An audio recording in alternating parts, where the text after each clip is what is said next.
Eh ben, bonsoir à tous et toutes. Et déjà, est-ce que vous m'entendez bien? Je vais pas mal bouger parce que j'aime bien bouger. Euh, mais si jamais vous m'entendez pas suffisamment bien, ça va au fond? Vous entendez? Ça va?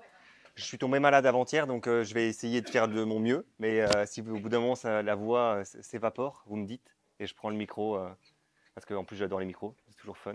Ça donne un sentiment de déploiement de la voix.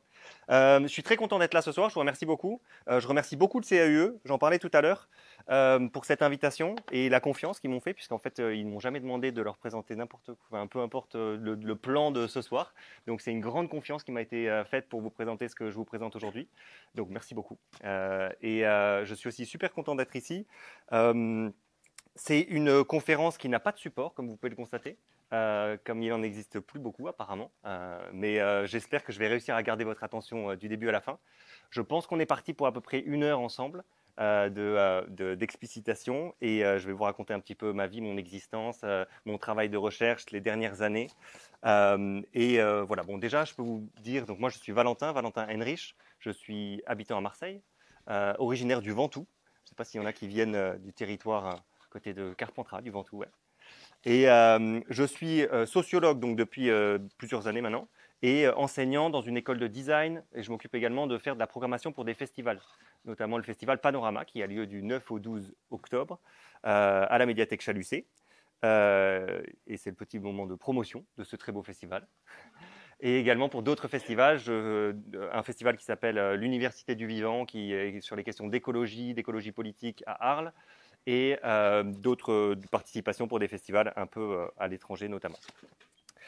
C'est la première fois que je fais cette conférence sur ce sujet-là, donc j'ai toutes mes notes. Ça a été un travail passionnant parce que ça fait des années que je travaille sur les questions d'habitat et d'habitat participatif notamment. Et concrètement, c'était la première fois que j'avais l'occasion de les poser sur papier. Donc, ce qui est merveilleux avec ce genre de présentation, c'est que vous êtes aussi témoin et c'est une chance un peu une pensée en train de se faire. C'est-à-dire qu'il y a des choses que je vais dire ce soir que j'expérimente, je tâtonne, j'essaye de voir si ça fait écho, si les idées rentrent en résonance les unes avec les autres. Donc, ne m'en tenez pas rigueur, j'espère, et n'hésitez pas à intervenir, interagir. N'hésitez pas. J'ai grandi moi dans des conférences, assisté à beaucoup de conférences, beaucoup de cours qui étaient très verticaux. Je suis debout, vous êtes assis, voilà. Bah, j'essaye de le faire le moins possible, même si là ça va être un long tunnel de plein de choses que je vais vous raconter. Donc merci d'avance pour votre attention. En quelques mots, pour finir de présenter un peu mon travail, c'est que moi j'ai fait une enquête avec Clémence Neiman, qui est une architecte, et on a monté un collectif qui s'appelle l'Atelier NAS. On a fait une enquête de 5 ans où on a travaillé sur les habitats collectifs, en gros les habitats participatifs où les gens vivent, ça va de la grande coloc à la ZAD, donc la zone d'occupation temporaire, zone à défendre, pardon. Pendant 5 ans, on a été au Portugal et en Espagne de projet en projet où on passait à chaque fois 1 mois dans chacun des projets et on passait beaucoup de temps à interroger les gens, vivre avec eux. On passait du temps à faire les mêmes activités, à les suivre un peu partout et à leur poser une multitude de questions sur quelles étaient leurs activités, quel était leur rapport au travail, quel était leur rapport à l'habitat, à la mutualisation, aux outils, à la politique. Cette recherche, on l'a menée ensemble, on l'a construite ensemble. Ça a été un travail absolument passionnant et qui aujourd'hui me permet de vous présenter un peu cette réflexion et cette structuration. Moi, ma spécialité, avant de faire cette enquête, c'était le sentiment d'appartenance. J'ai travaillé sur le sentiment d'appartenance national, notamment le sentiment d'appartenance, le nationalisme en France. Et je suis descendu en échelle petit à petit pour travailler sur le sentiment d'appartenance local à Hong Kong, quand j'ai fait mon mémoire à Hong Kong, justement, sur le localisme, et de savoir comment est-ce qu'on faisait pour vivre sans avoir de sentiment d'appartenance nationale, puisque les Hongkongais n'ont pas ce sentiment national qui nous définit et participe à fabriquer nos identités. Et ensuite, je me suis intéressé au sentiment d'appartenance à des groupes, toujours plus restreints, toujours plus territorialisés. Donc ça a été une longue recherche, et ça a été une recherche donc en entonnoir. Aujourd'hui, cette recherche, je la fais remonter, on n'a qu'à dire, puisqu'en fait, maintenant que j'ai essayé de comprendre comment les groupes comment les individus se sentent appartenir à des groupes. Hein. Je vais accompagner ou suivre des groupes ou accompagner des gens qui veulent participer à des groupes sur comment est-ce qu'ils peuvent vivre ensemble et quelles sont un peu les stratégies, les techniques, les enjeux qui se construisent dans la construction des groupes. Mais aujourd'hui, ce n'est pas tout à fait le sujet puisque je vais vous parler d'habitat, même si c'est assez proche.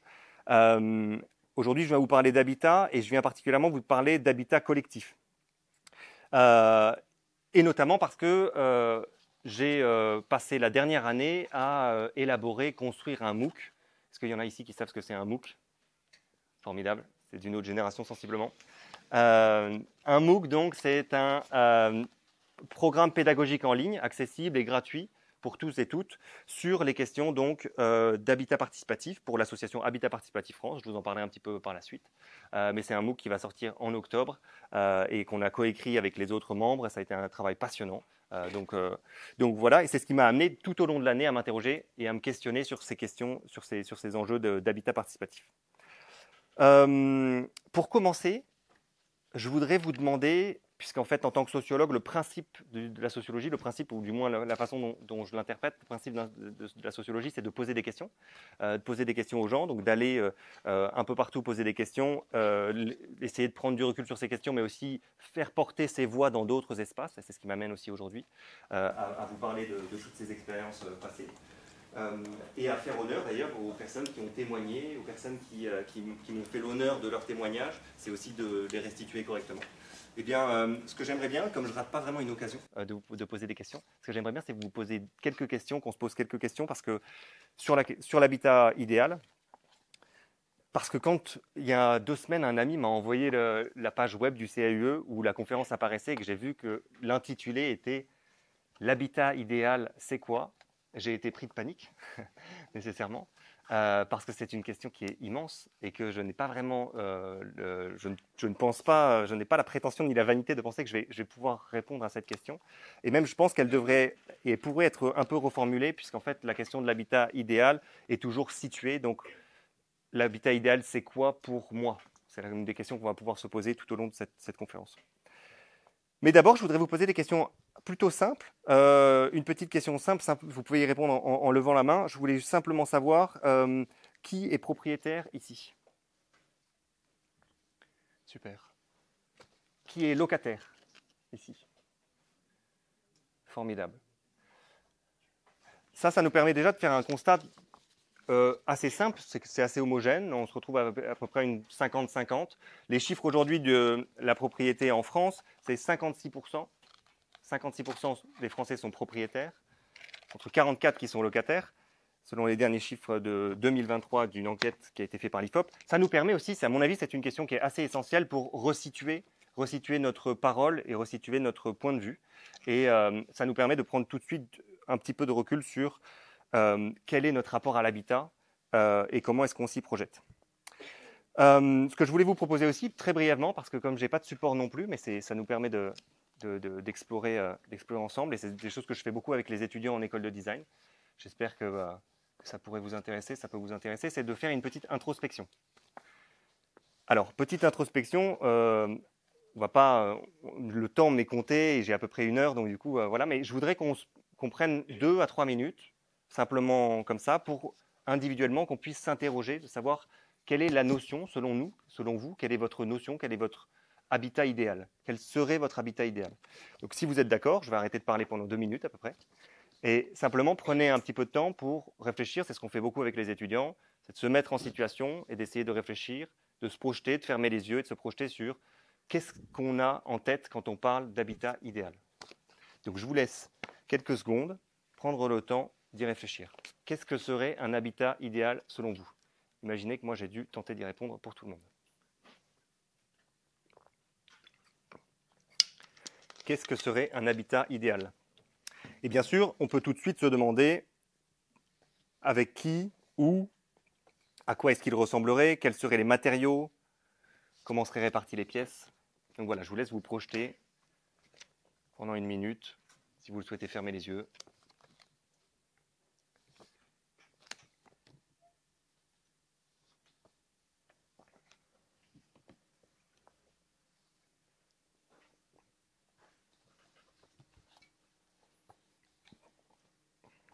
Là, c'est le moment où les membres du CAUE se disent qu'ils auraient mieux fait de vérifier un peu mes notes.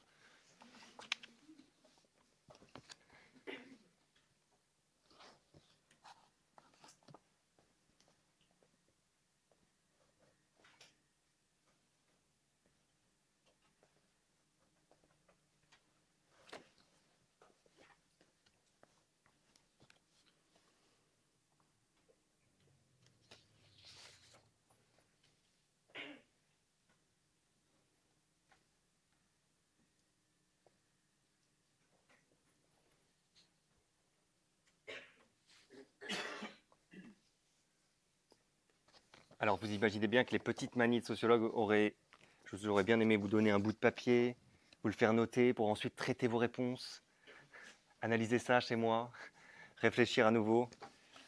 Malheureusement, je ne peux pas vous interroger parce que notre temps est limité là maintenant, mais j'ai eu l'occasion de faire cet exercice avec des étudiants et étudiantes en design d'espace, de façon anonyme bien évidemment, dans l'école dans laquelle je travaille. Et ça va me permettre simplement de vous lire quelles ont été ces réponses. C'est très bref, puisqu'on n'avait pas beaucoup de temps.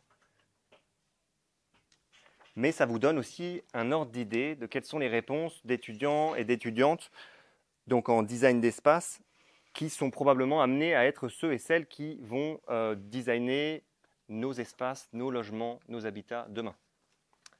Les vôtres, les miens, on verra. Les réponses sont... j'en ai sélectionné 3 qui sont plutôt représentatives un peu de l'ensemble. Je vous les lis évidemment pas en entier, mais c'est tout de même intéressant. Mon habitat idéal, une maison de style cottage anglais, construit avec des matériaux naturels comme la pierre et le bois, situé dans une forêt en Norvège, en bordure d'un lac, avec aucun voisin autour. Il y a de grandes ouvertures pour que les animaux qui vivent autour de chez moi puissent circuler à leur guise dans la maison. La maison permet de vivre en communion avec la nature. Deuxième proposition, quel serait mon habitat idéal? Situé dans les Alpes japonaises, maison traditionnelle en bois, non loin d'un lac ou un cours d'eau, au milieu de la forêt, pour pouvoir observer la nature, plantes et animaux sauvages, avec un petit coin zen pour y lire ou boire un bon matcha avec le bruit de l'eau, et un onsen pour m'y détendre, pouvoir assister à des événements traditionnels, festivals d'été, visiter des temples, seul. Troisième proposition, une île privée tropicale, une villa moderne sur une petite île avec plage privée eau turquoise et aucun voisin comme au Cap-Vert, avec mon jet privé prêt à décoller, un hélicoptère pour des trajets, mon équipe de garde du corps, la villa équipée d'une piscine à débordement, un spa privé avec sauna, hammam, jacuzzi, un cinéma souterrain, une salle de sport, un chef privé qui cuisine, un espace pour recevoir des amis, des invités avec vitrine d'alcool super cher.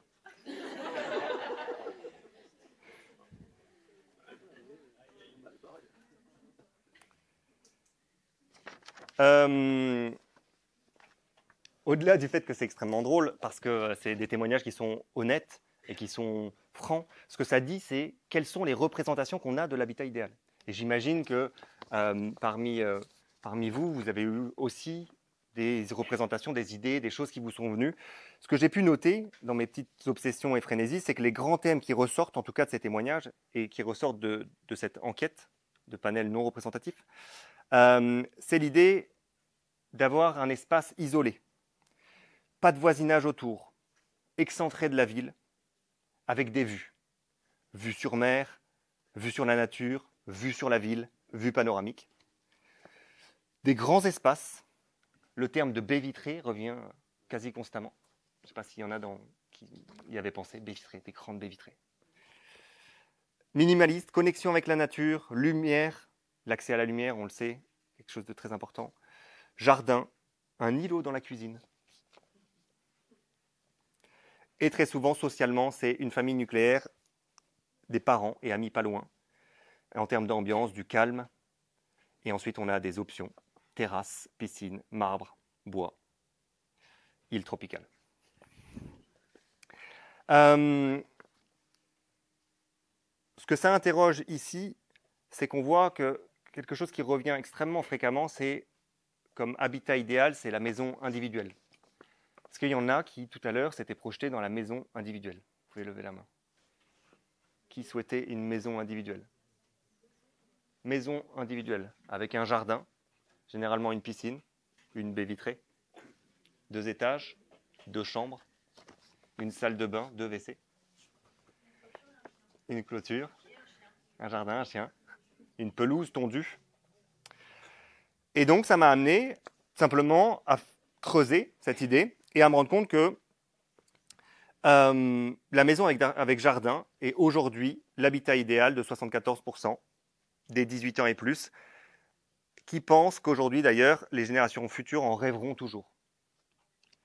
La maison avec jardin, qui est alliée d'ailleurs avec un autre espoir idéal, un autre idéal à atteindre, c'est celui de devenir propriétaire. Devenir propriétaire est un souhait largement partagé, et il l'est par 82% des 25 à 49 ans. Chiffre significatif.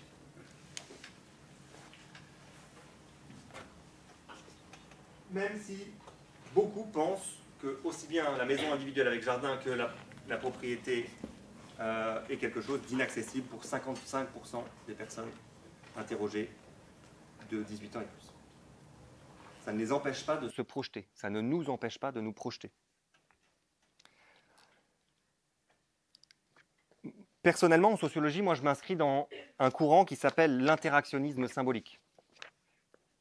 L'interactionnisme symbolique. Je vous passe les détails. Mais globalement, l'idée de l'interactionnisme symbolique, c'est de penser, c'est un courant américain qui pense que nos représentations construisent la réalité dans laquelle on évolue et que, inversement, les réalités dans lesquelles on évolue construisent nos représentations, nos signes, nos symboles.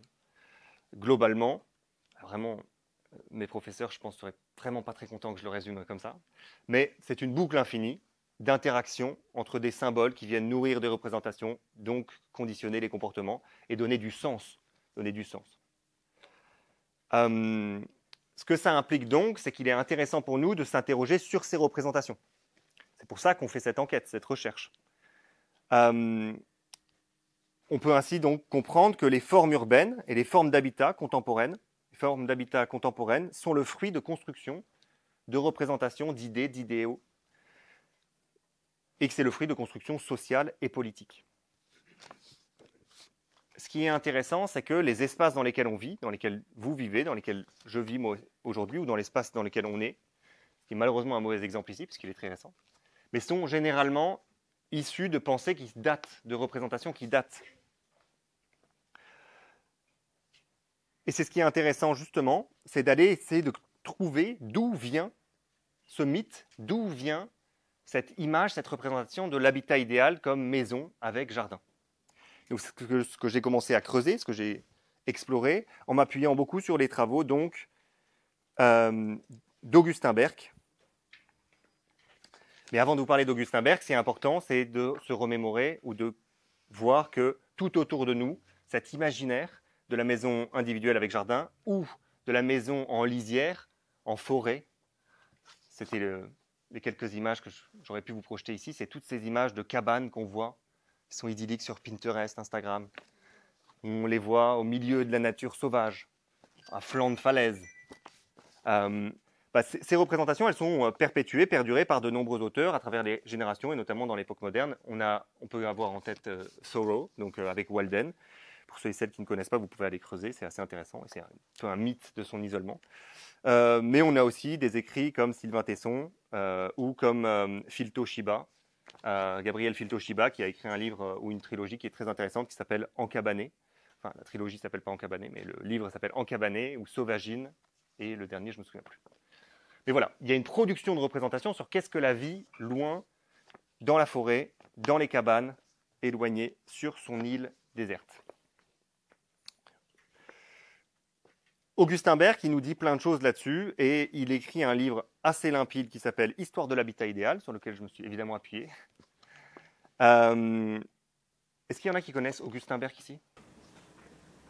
Formidable.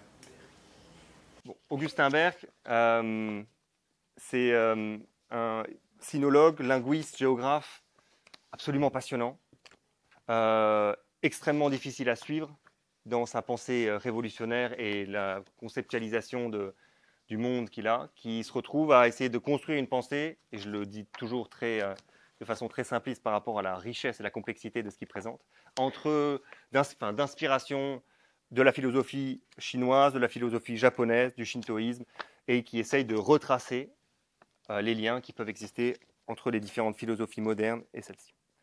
J'espère que je ne le dis pas trop mal pour ceux qui connaissent, mais globalement, moi c'est un géographe que j'écoute jour comme nuit, entre plein de préparations de conférences, de cours et d'ateliers, parce qu'il est toujours extrêmement inspirant. Je vous recommande vivement d'aller écouter ses conférences, notamment en ligne. Augustin Berg, donc, il nous montre, avec toute l'humilité d'une histoire qui retrace 3 millénaires d'habitat, que les sociétés humaines, en Orient et en Occident, ont justement façonné et idéalisé des formes spécifiques d'habitat idéal. C'est donc cette fameuse habitation proche de la nature, apaisante, calme, incarnée par un équilibre qui cherche cet équilibre entre l'homme et son milieu, l'être humain et son milieu, on dirait aujourd'hui. C'est un petit peu cette quête d'harmonie et ce rapport à la nature qu'on a évoqué tout à l'heure dans l'exposition quand je vous parlais des plantes, vous savez, ces plantes, le fait qu'on intègre dans les appartements les plantes, c'est justement faire entrer la nature au sein même de son logis, de son habitat. Parce que notre contact avec la nature, avec l'évolution des sociétés, ce que nous dit Augustin Berg, c'est qu'on s'est éloigné de cette nature. Nos activités humaines se sont peu à peu éloignées des pratiques agricoles, des pratiques vivrières, des pratiques de préservation des communs. Mais c'est ce qu'on va voir un petit peu après. Ce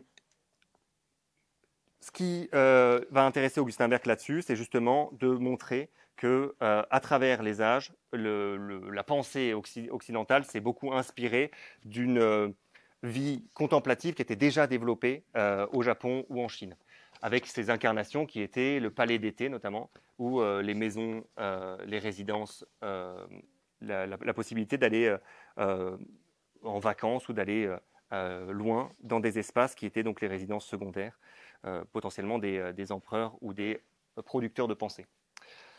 Je passe vite sur ça parce que c'est assez historique et c'est assez dense, mais je vous recommande vivement d'aller creuser et d'aller voir parce que c'est assez passionnant.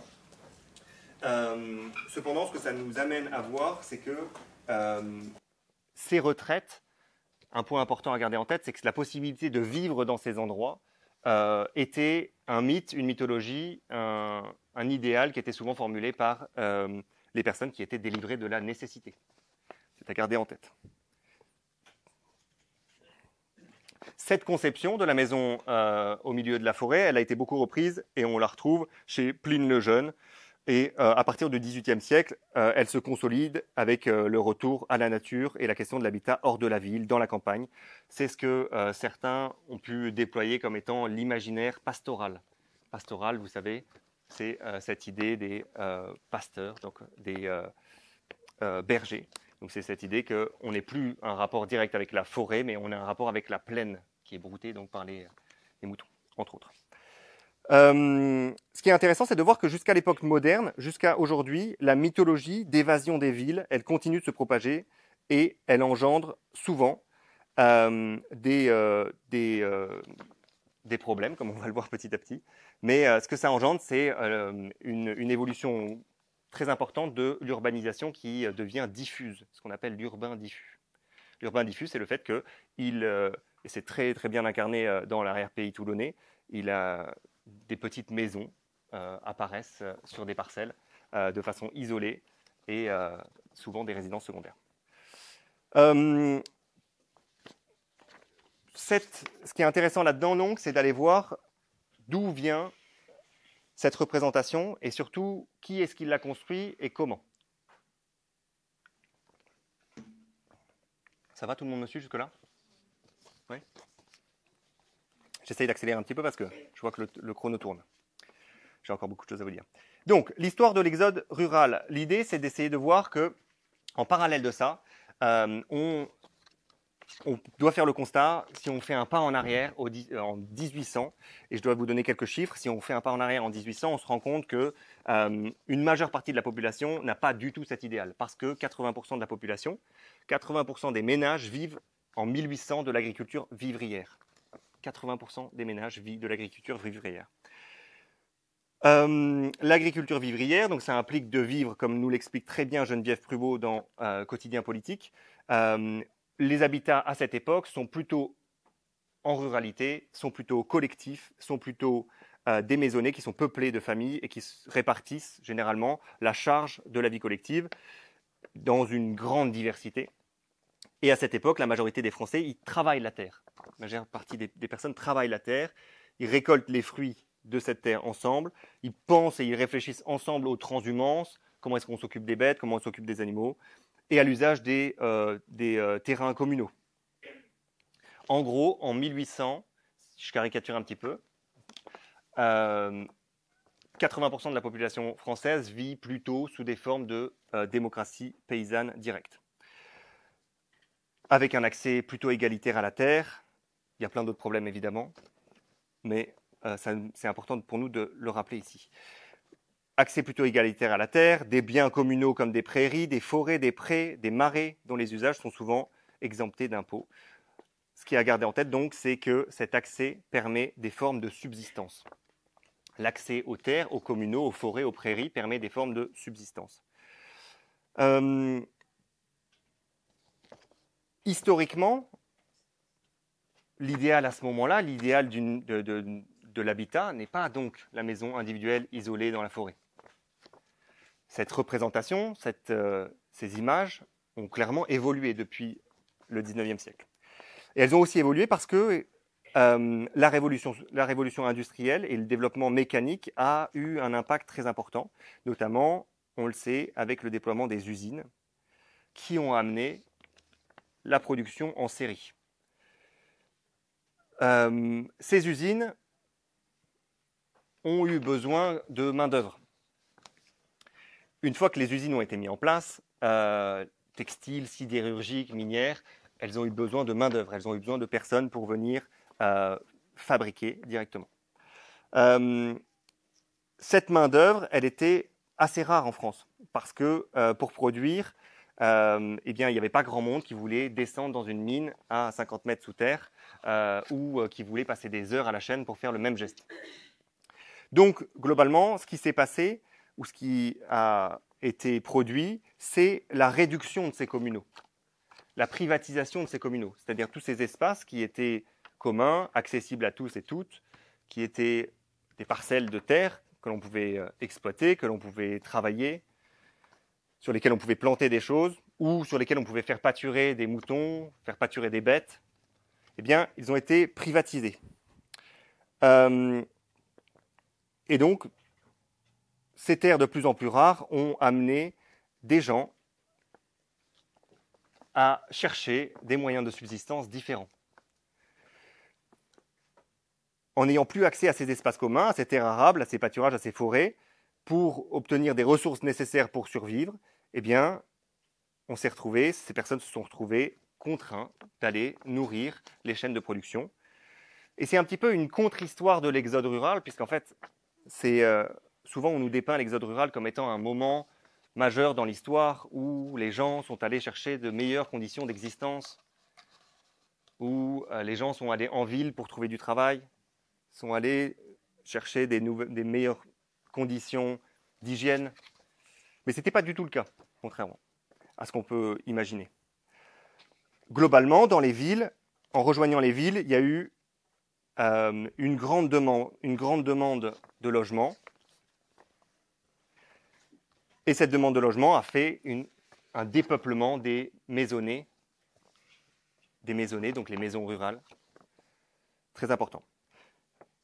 En 1800, c'est 77% de la population française qui est rurale, 77% de la population française qui vit en ruralité, c'est-à-dire pas en ville.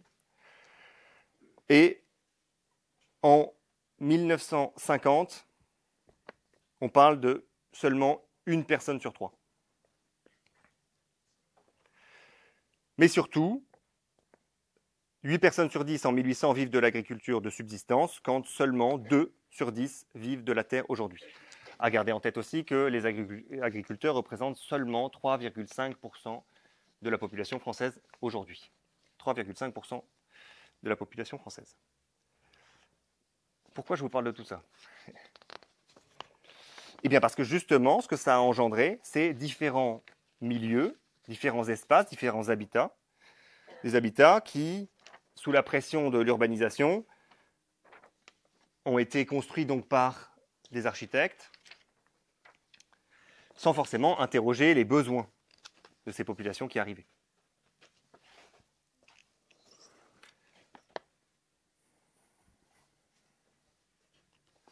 Ce qui était intéressant aussi, c'est que ça a produit des formes de sociabilité, des formes de société qui étaient radicalement différentes.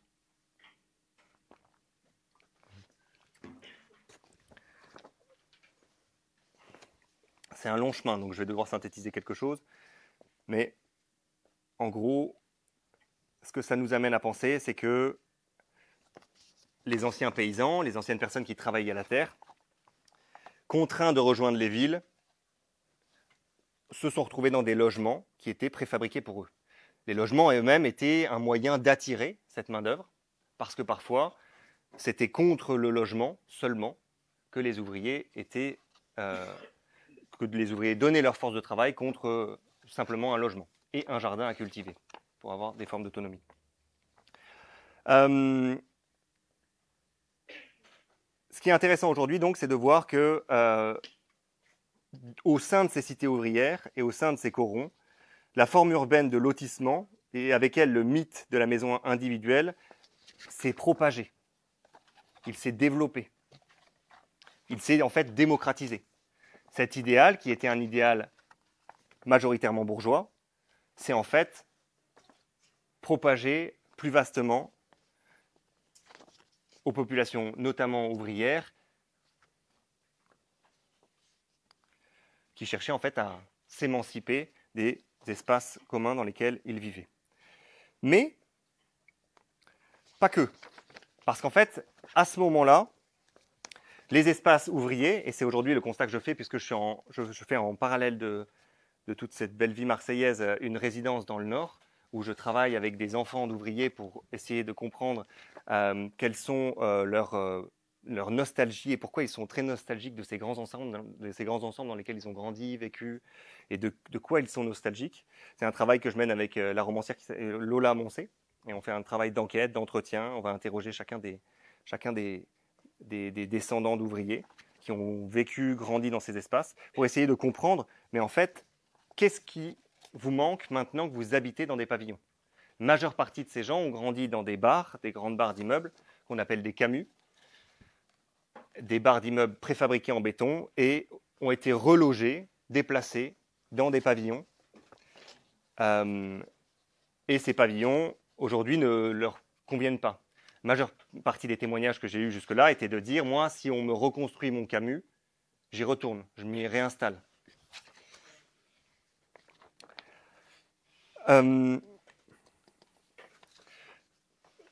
Ce mécanisme d'urbanisation, on l'a aussi vu, et il est très très bien expliqué par Inès Léraud et Pierre Von Hove dans une BD qui s'appelle Champ de bataille, si ça vous intéresse, pendant les moments de remembrement. Les remembrements, c'est le moment, je ne vais pas rentrer dans trop de détails là-dedans, mais le moment où justement différentes parcelles de terre ont été regroupées pour être allouées à certains propriétaires, ce qui a fait que de nombreuses personnes se sont retrouvées démunies dans la possibilité à leur technique d'autosubsistance, d'autonomie et d'autosuffisance.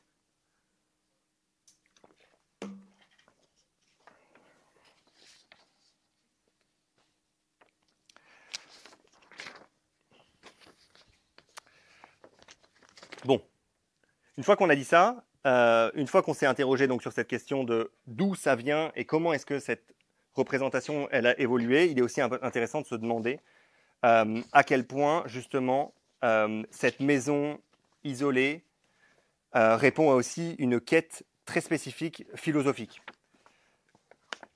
Et ça, c'est ce que nous dit Aurélien Berland dans un très beau livre qui s'appelle Terre et Liberté, que je vous recommande vivement. Aurélien Berland, il nous dit que depuis les Grecs anciens, mais jusqu'aux pensées des modernes, notamment chez Benjamin Constant, on observe une volonté et une définition de la liberté comme étant une émancipation de la sphère politique, comme étant un endroit où on ne se confronte pas aux autres. Être libre, c'est ne pas avoir de voisins.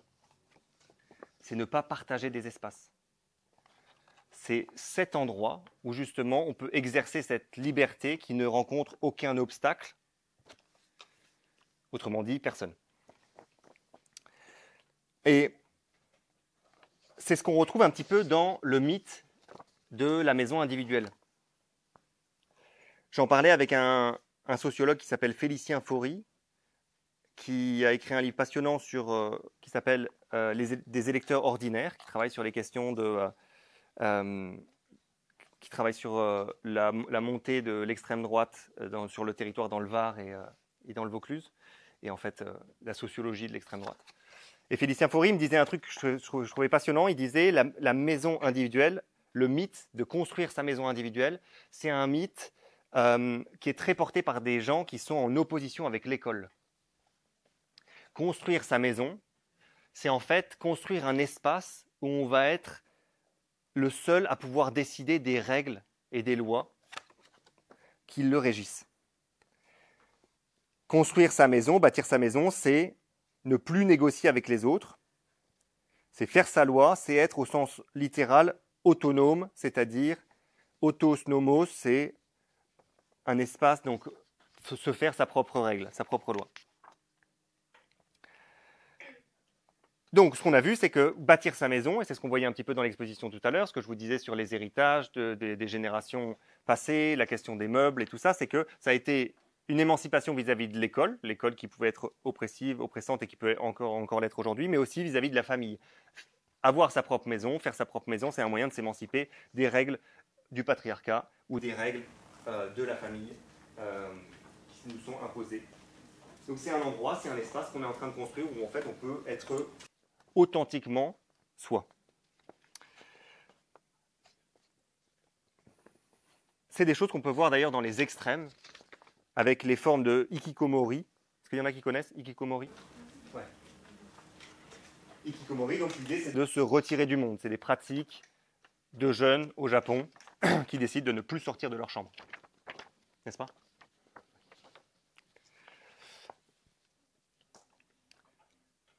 Cette vision donc de la liberté qui s'incarne dans la maison individuelle, c'est cette idée d'un espace où on est émancipé de la politique, émancipé des autres, de la vie en commun, de la décision de règles communes.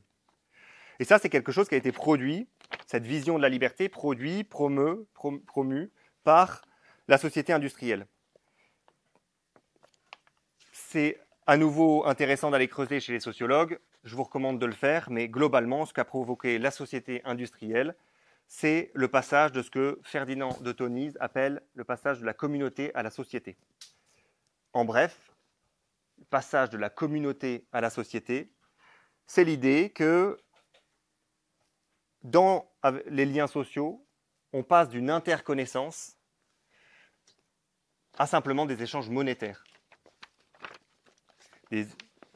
Une interconnaissance, c'est-à-dire, en gros, avant, vous alliez acheter une baguette de pain, eh bien, vous connaissiez le boulanger, vous pouviez le saluer et éventuellement lui proposer, si vous avez oublié votre porte-monnaie, de ne pas régler cette baguette.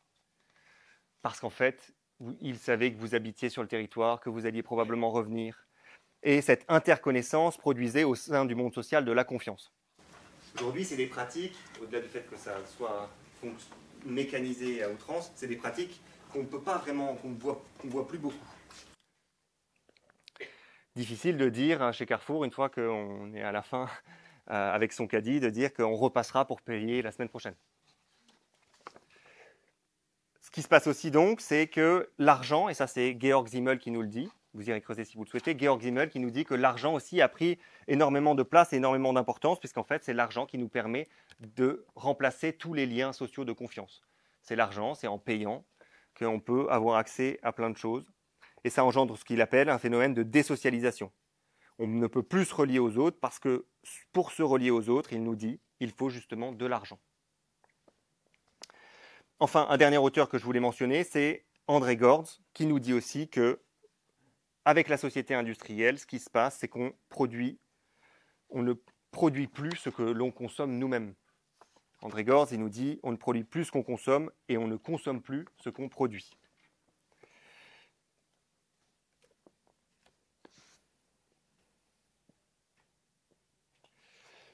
Et c'est précisément ce qu'ont fait les architectes à ce moment-là. Les architectes ont été eux-mêmes producteurs et productrices de bâtiments sans avoir connaissance des gens, des usages, des besoins qui allaient être nécessaires dans ces espaces. Les architectes, je ne leur jette pas la pierre évidemment, les architectes, ils ont été majoritairement déconnectés des habitants. Ils ont été contraints d'imaginer les besoins et ils ont été contraints aussi d'universaliser les normes sociales de leur propre paradigme, de leur propre représentation, de leurs propres souhaits, de leurs propres idéaux, donc de leur propre représentation. En gros, si on reprend notre interactionnisme symbolique, les architectes produisent des espaces en fonction de leurs propres imaginaires. C'est des choses que vous pouvez trouver de façon passionnante dans le texte de Michel Ragon qui s'appelle « L'architecte, le prince et la démocratie ».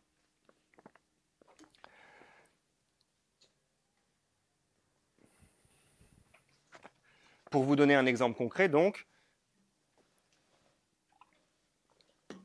dans le Nord, et il est déjà tard, dans le Nord, ce qui fait rire les habitants qu'on va interroger, c'est le fait que les architectes ont construit n'importe comment les bâtiments dans lesquels ils ont grandi.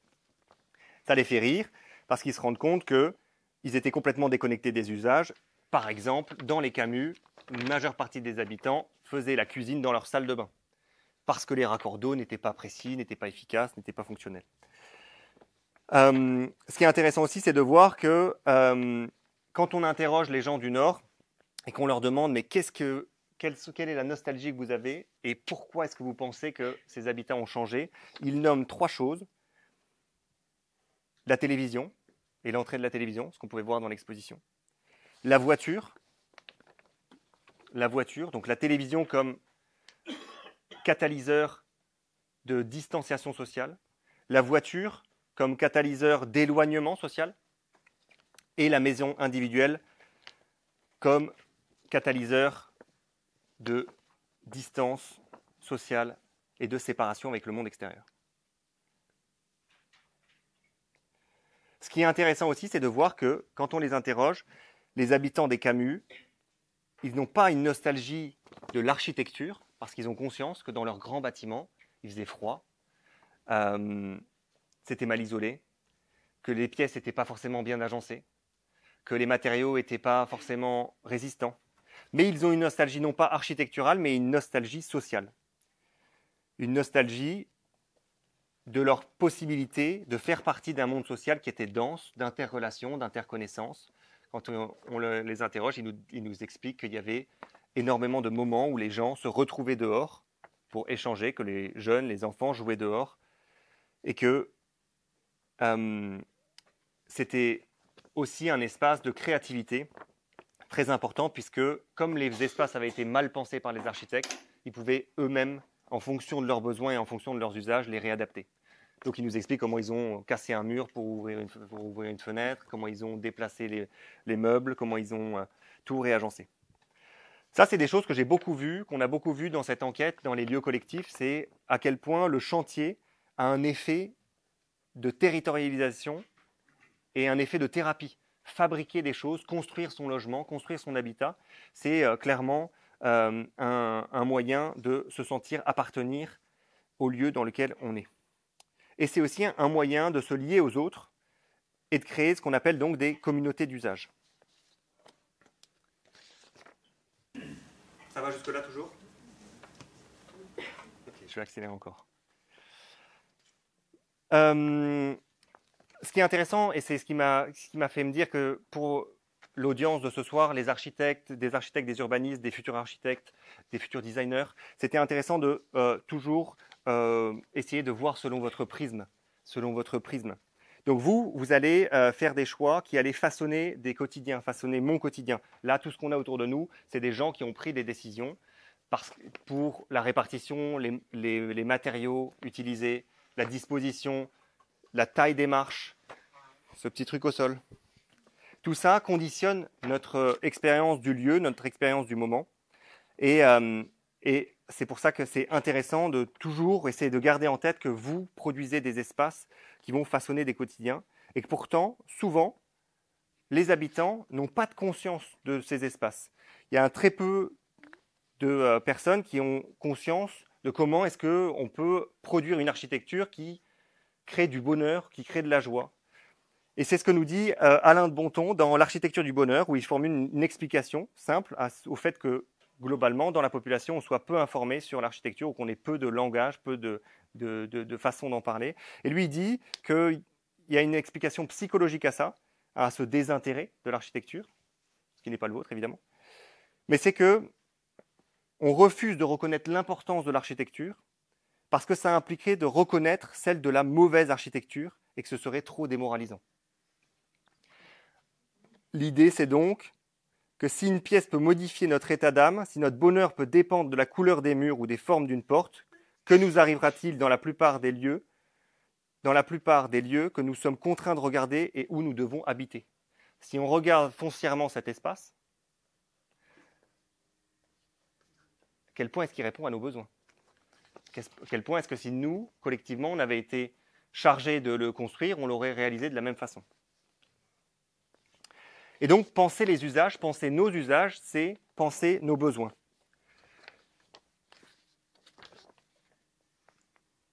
C'est un philosophe argentin qui s'appelle Miguel Benassayag, que je voudrais juste citer ici brièvement, qui, dans une conférence qu'il a donnée l'année dernière aux rencontres nationales de l'habitat participatif,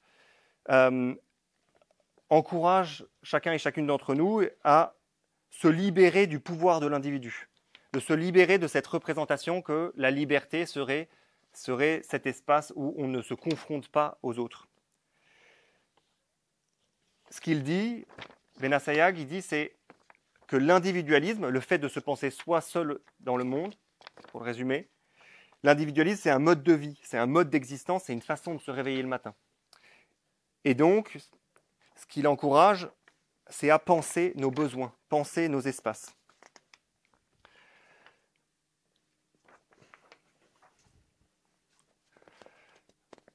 Et c'est un petit peu ce que je vous ai demandé de faire tout à l'heure, quand je vous ai demandé quelle serait votre représentation de l'habitat idéal. L'espace d'une seconde, d'une minute, de 2 minutes, vous vous êtes interrogé sur quels seraient mes propres besoins. Quels seraient les usages que je ferais de cet espace?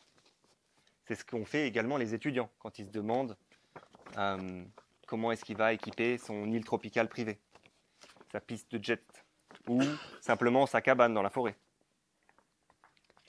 Penser nos usages, c'est quelque chose qui est très important et que beaucoup d'architectes recommandent. Je vous passe les détails, mais notamment Patrick Bouchain en parle beaucoup, où il prend conscience qu'on ne demande jamais aux habitants et aux habitantes quels sont leurs besoins quand on construit. Jamais, évidemment, non, mais rarement. Un ami architecte que vous connaissez, certains et certaines d'entre vous, qui enseigne à Camondo, Artus Mona, me racontait aussi à quel point il va sur le terrain, à quel point il passe, lui, des jours, des semaines avec les gens avec lesquels il va travailler, pour qui il va travailler. C'est marrant le lapsus, mais avec lesquels il va travailler. Puisqu'en fait, il les suit, il regarde, il observe leurs usages, leur façon de se déplacer dans l'espace, leur façon d'apprécier la lumière, quels sont les moments, les petits rituels. Et c'est exactement ce que nous montre aussi un architecte, Christopher Alexander, qui se concentre justement sur ces petits moments répétés de la vie quotidienne. Ce moment où on s'installe pour boire un café. Ce moment où, collectivement, on va faire la cuisine. Ce moment où, terriblement, on essaye d'insérer la clé dans la porte d'entrée qui ne fonctionne pas. Voilà, observer ces petits besoins, c'est exactement ce qu'encourage à faire tout le mouvement de l'habitat participatif. Et ce, depuis bien longtemps, notamment les années 70, avec le mouvement de l'habitat groupé autogéré, MHGA, qui incite constamment à s'interroger sur quels sont les besoins et quels sont les usages qu'on a en tant qu'individu et en tant que groupe, et comment est-ce qu'on peut mettre ça en place. C'est un peu le paradoxe des architectes, et je reprends cette idée de Michel Ragon, ce paradoxe qu'on prend conscience en fait rapidement que quand on déconstruit cette idée des usages, cette idée des besoins, le rôle de l'architecte devient davantage un rôle de psychologue des espaces. Son travail, c'est de faire accoucher les besoins, les idées, les représentations des individus, pour les accompagner petit à petit dans leur processus de co-construction des espaces.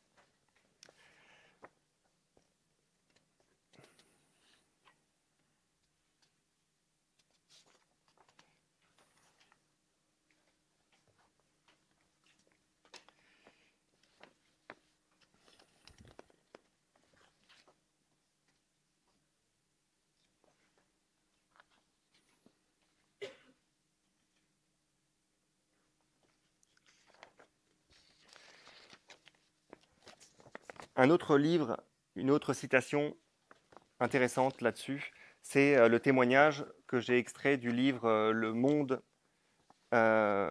social des ouvriers d'Olivier Schwartz, qui est un travail considérable qui a été fait donc, auprès d'ouvriers pendant des années, un travail ethnographique. Donc Olivier Schwartz est allé sur le terrain dans le Nord, interroger des dizaines et des dizaines d'ouvriers. Et il leur posait la question simple, c'est comment tu voudrais vivre toi? Comment tu voudrais vivre? Une des réponses que j'ai trouvée passionnante, c'était « Moi, une maison et un jardin ».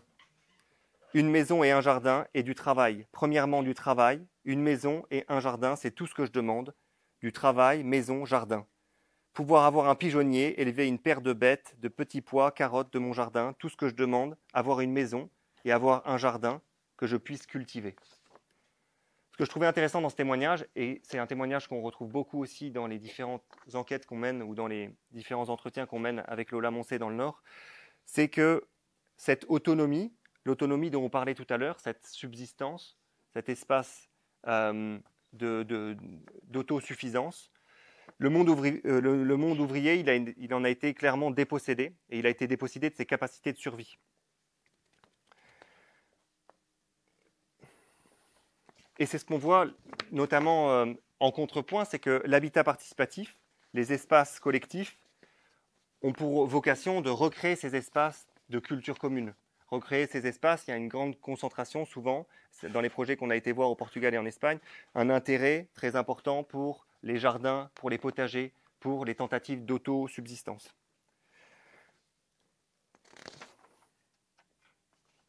Je vais essayer de conclure.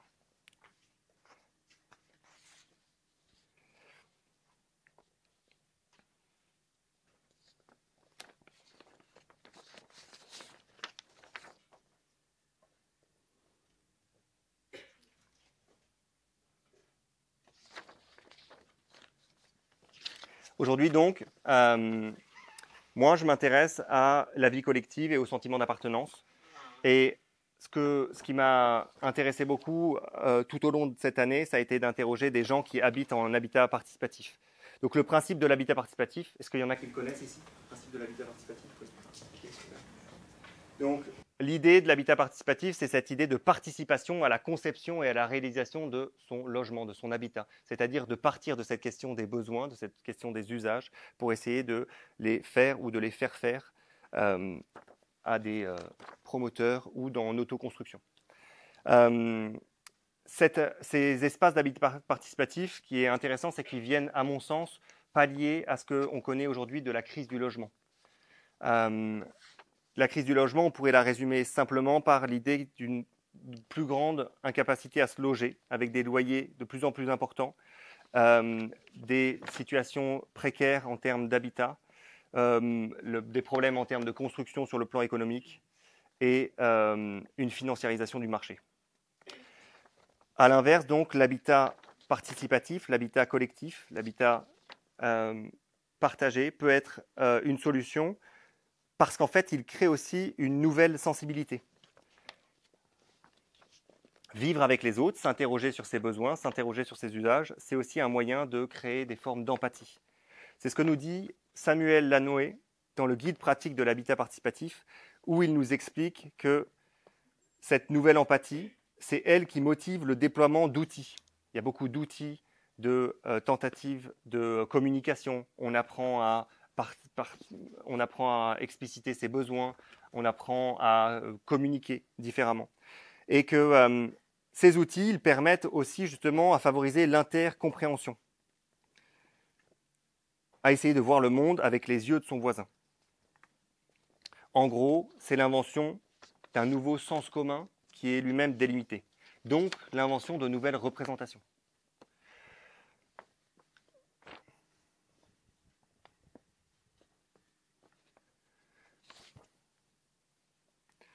Ce que je trouve intéressant, moi, dans cette dynamique de l'habitat participatif, c'est que ce que ça encourage beaucoup, c'est de reprendre part à ce qu'on appelle la micropolitique. C'est à redonner de l'importance à la micropolitique, c'est-à-dire aux décisions collectives de ce qu'on est, ce qu'on vit, l'espace dans lequel on évolue, les différentes activités qu'on cherche à faire. C'est exactement l'inverse de tout ce que la philosophie, depuis les Grecs, nous a encouragés à faire, c'est-à-dire à déserter la politique, pour construire des îles tropicales désertes, seules, éloignées, sans voisins. En gros, ce que ça a fait, c'est que ça a redéfini notre rapport au conflit, notre rapport au dialogue. Les formes d'habitat participatif aujourd'hui, elles transforment notre rapport à l'altérité.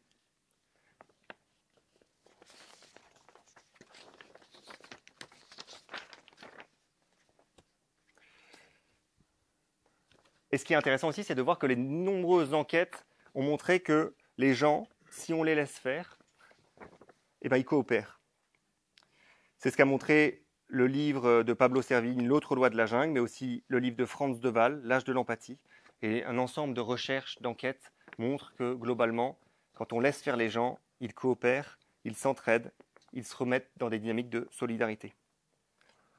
Et ce qui est intéressant, c'est en reprenant part à cette politique, on reprend conscience du fait qu'on est dépendants les uns et les unes des autres, qu'on est inscrit dans des tissus sociaux qui sont des tissus de dépendance, d'interdépendance, de coopération. Faire avec d'autres, faire ensemble, ça permet de recréer des échos et des résonances. Ça permet aussi de renouveler les formes de vivre ensemble par notre manière même d'habiter. Et ce que nous dit un autre philosophe, Baptiste Morisot, c'est qu'il nous dit « habiter, c'est toujours cohabiter », même si on est sur une île tropicale. Habiter, c'est toujours cohabiter avec d'autres formes de vie. Ce que nous dit Baptiste Morisot, c'est qu'il nous dit « habiter, c'est toujours cohabiter avec d'autres vivants ». Et donc, se questionner sur l'habitat idéal, se demander qu'est-ce qu'un habitat idéal, c'est aussi inviter à s'ouvrir de nouvelles manières d'être présent au monde et avec autrui. C'est recréer du dialogue entre l'intime et le partagé. C'est dépasser les représentations de l'habitat réduite à une fonction, mais plutôt de se demander ce que c'est se loger.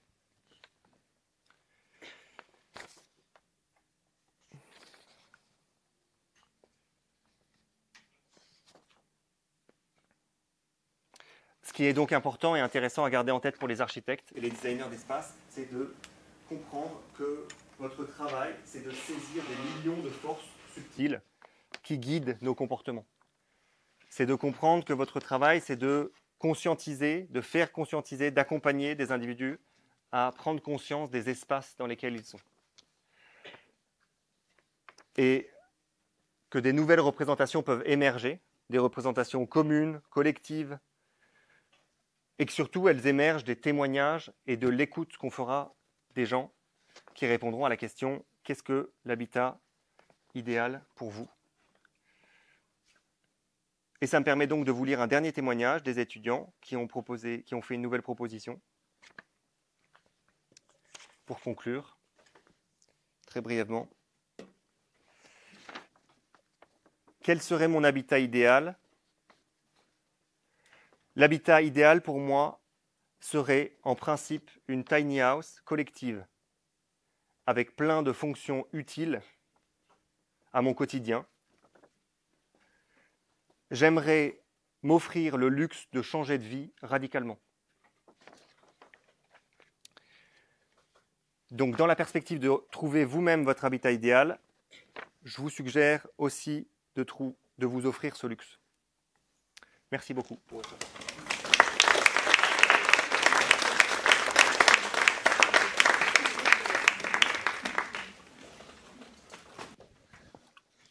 Si vous avez des questions, je suis très preneur.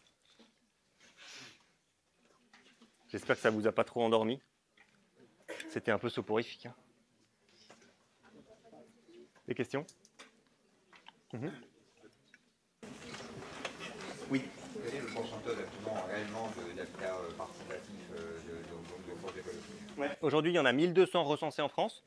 À peu près 1200 recensés en France, c'est-à-dire vraiment pas beaucoup.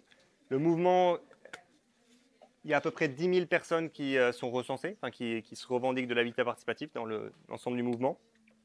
Cependant, c'est des chiffres qui sont en très grande augmentation, c'est-à-dire là, depuis le Covid, on est à peu près plus 20%. Et on parle évidemment que des projets qui sont recensés. Si ça vous intéresse, il y a une cartographie des projets qui existent sur le site de Habitat Participatif France, où il est recensé les projets déjà existants, les projets en train de se faire. Voilà. Moi, je vous encourage évidemment, on est fin septembre, c'est le moment des portes ouvertes dans l'ensemble de ces lieux. Si ça vous intéresse, d'aller directement voir sur le terrain, parce qu'aucun témoignage vous donnera autant de curiosité et de stimulation que d'aller voir directement.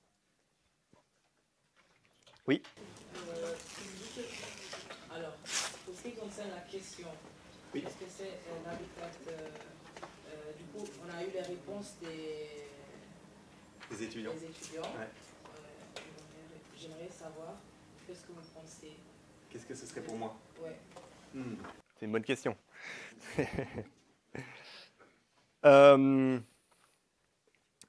Pour moi, l'habitat idéal, c'est un habitat qui est collectif, c'est un habitat qui est rural et c'est un habitat qui est autonome. Qui s'inscrit souvent probablement dans un village. Moi, je plébiscite beaucoup les formes de vie collective, de voisinage et de village. Ouais.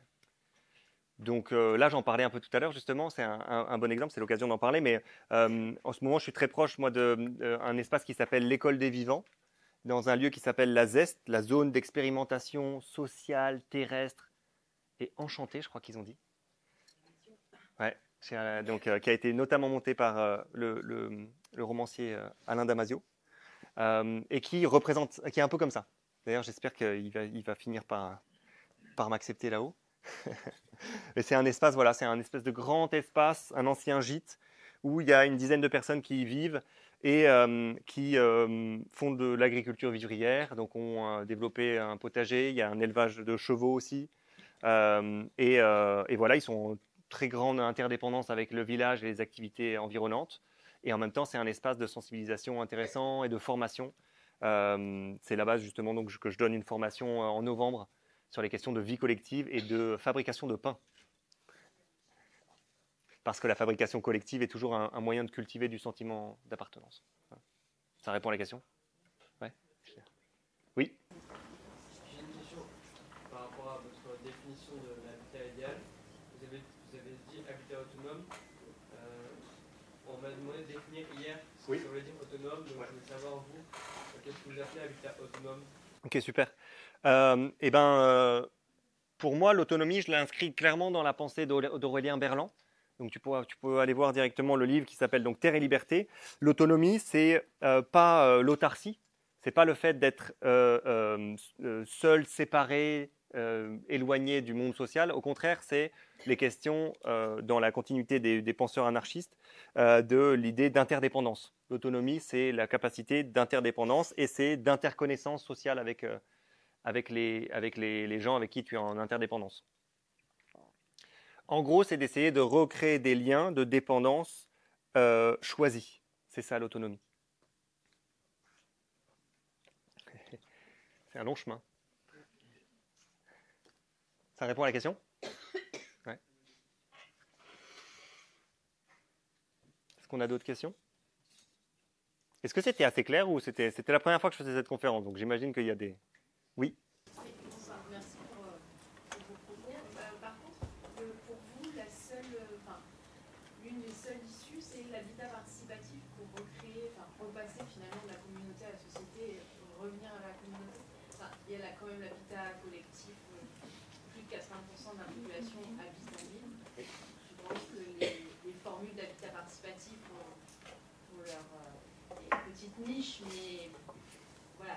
pense que fondamentalement, en tout cas sur notre territoire, ce ne sera pas la solution. Néanmoins, il faut se poser la question sur l'habitat collectif et essayer de casser ce mythe de la maison individuelle, parce que de toute façon, on n'a plus de place, on n'a plus de foncier. Donc, la question, c'est, aujourd'hui, il faut qu'on arrive à est-ce que les architectes aussi sont prêts à proposer aux gens, aux élus, des projets collectifs où on a d'autres codes, où on favorise justement ces espaces partagés autrement, c'est-à-dire que les histoires de buanderie, les histoires de pièces, la pièce pour amis qui prend de la place et qui est finalement occupée que rarement. Enfin voilà, tout ça, c'est des propositions qui, si elles n'arrivent pas de ceux qui construisent ou qui imaginent justement, qui portent, il doit se passer à un moment donné là où ça doit, les modèles doivent être cassés pour envisager d'autres choses. Parce qu'on est trop dans le, on est encore beaucoup trop dans la standardisation. Voilà, moi j'espère vraiment que voilà, l'habitat doit servir à refaire société, recréer du lien. Et aujourd'hui, ça sera par le collectif. Peut-être un peu par l'habitat participatif, mais en tout cas, tout le monde doit se mettre autour de la table, notamment les architectes, pour nous aider à repenser autrement l'habitat collectif et pas chacun chez soi, dans un habitat collectif, mais chacun chez soi. Voilà, pour recréer l'interdépendance. Et est-ce que ça commence à se passer? Oui, sur on parle toujours de pays scandinaves, en Suisse, etc. Oui, ça existe, mais nous, en France, est-ce qu'il y a des expériences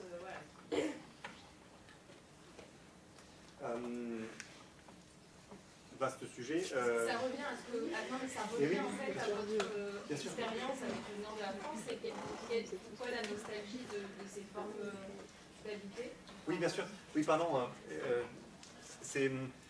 Moi, je ne crois pas du tout qu'il n'y a qu'une seule solution, déjà. Vraiment, je ne pense pas qu'il y ait... Non, mais je pensais que vous alliez justement ouvrir le débat sur pas que l'habitat participatif. C'est plus le collectif, en fait.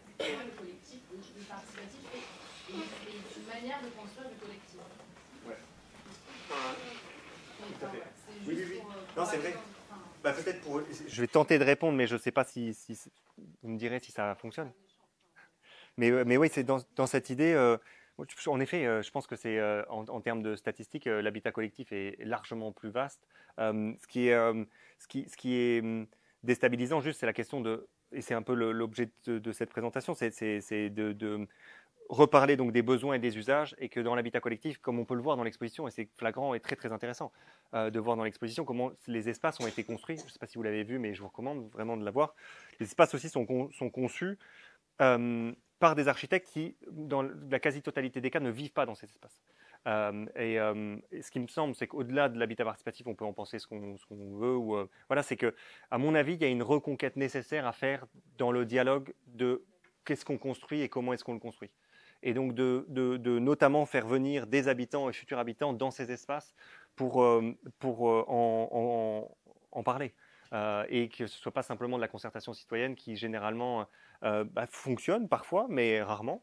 Et que justement, dans cette réappropriation directement par les habitants et habitantes de leurs besoins, de leurs usages, il me semble qu'il y a un gros travail à faire là-dedans, et que c'est pour ça que c'est aussi un travail qui se fait dans la sphère politique, de réinvestissement de la sphère politique qu'on a en fait beaucoup délaissé. Parce qu'en fait c'est chiant la politique, ou c'est chiant de réfléchir aux règles, aux normes, aux lois communes. C'est plus facile de s'isoler. Mais oui, je suis d'accord. Et la nuisance est totalement en opposition par rapport aux trois rêves du début. Vous avez proposé la maison idéale pour les trois exemples, et c'est exactement l'opposé au niveau des solutions. Oui, tout à fait. Sans parler des contraintes écologiques. Bien sûr, c'est vrai que j'ai peu parler des contraintes écologiques, d'artificialisation des sols, du fait qu'en fait, on est dans l'impossibilité aujourd'hui de continuer le modèle de la construction tel qu'il est. Oui, c'est vrai. Et c'est ça qui est terrible dans les représentations qui sont encore aujourd'hui plébiscitées. Et, Même dans les spots de pub, les voitures, les maisons, on voit que ça. Est-ce que justement, vous parliez du modèle de l'habitat rural, c'est pas de réinvestir les villages abandonnés, les fermes abandonnées, le réusage de ce qui existe déjà au niveau architecture, et de le réinventer. Bien sûr. Oui, moi je suis très aligné avec ça, c'est ce que je répondais un petit peu tout à l'heure par rapport au village. Aujourd'hui, on a des villages en Italie, on a des villages dans la Creuse qui financent des gens pour qu'ils reviennent. Les maisons dans Lyon à 1 euro la maison, voilà, pour les gens qui veulent voilà. Donc ça existe, il n'y a pas seulement des contraintes économiques, c'est plutôt. Mais par contre, l'autonomie, voilà, on oublie une chose, le côté financier de l'autonomie. Donc c'est vrai que dans l'autonomie, il y a aussi l'autonomie financière. Et là, par contre. Et oui, c'est d'où ma question de départ de savoir qui est propriétaire et qui ne l'est pas. Parce qu'en fait, la question financière, elle est essentielle là-dedans. Et en fait, derrière la question de la propriété se glisse la question de l'héritage. Les inégalités d'accès au logement et d'accès à l'habitat et d'accès à la possibilité de s'interroger sur ces questions sont très très liées à la question financière, de qui est en mesure de se poser la question et comment. Pour toutes les personnes qui étaient locataires ou qui en ont l'envie et tous les jeunes, je vous suggère d'aller voir en Italie. On peut être payé 2 000 € par mois pour habiter dans un petit village du nord du Piémont. Voilà, ce sont des choses qui existent, mais simplement ça dure pendant 2 ans, je crois, et qu'en fait ça permet de repeupler des espaces. Moi je pense que notre génération va être amenée à faire ça, va être amenée à repeupler donc les villages et à repeupler des espaces et à les réhabiliter de façon écologique.